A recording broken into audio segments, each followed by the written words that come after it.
After all our hard work in setting up the survey, we're now ready to publish it. We can do this via the Publish and Send Out page in the main menu. So let's get started. We have two ways in which we can share the survey, either by sharing an invite link or by sending out email invites via the 1000 Minds emailing system. However, it's strongly recommended to use the invite link option. By creating an invite link, you can share the survey however you like. You can share it using your own email system, put it on your website, on social media, or even use it to create a QR code for people to scan. We don't recommend the 1000 Minds email option because invites sent using the 1000 Minds emailing system may end up in the participant spam folder. If you want to invite people via email, it's better that we copy the invite link and send it out to our participants using our own email system.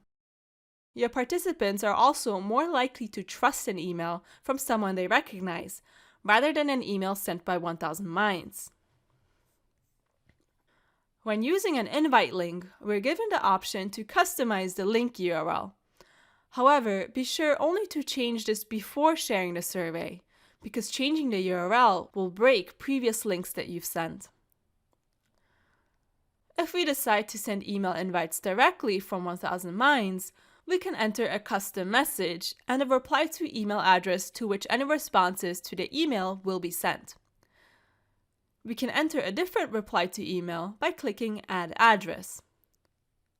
Before sending out email invites, we should send a test email to ourselves to see how the invite will look. But again, sending out invites through this method is not recommended, and it would be better to use the invite link option and send that link directly from our own email address. Now let's go ahead and click on Publish.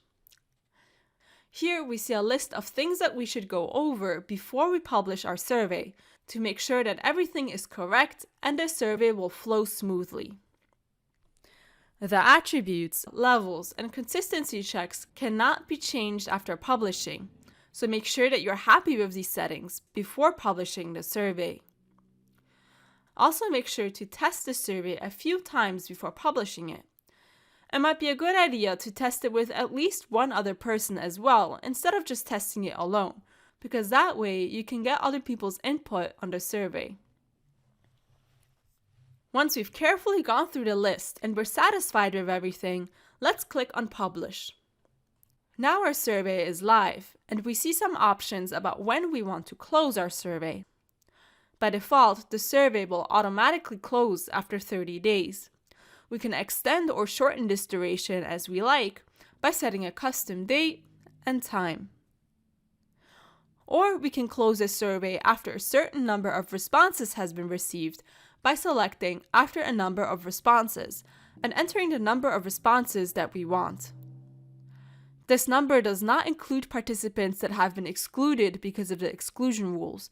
So for example, if you want 100 responses and 100 people have already taken our survey but 20 of them have been excluded, then the survey will remain open until 20 more responses have been received that haven't been excluded. If we don't want to automatically close our survey, we can select Don't Auto Close, and then we will just have to close the survey manually when we're ready.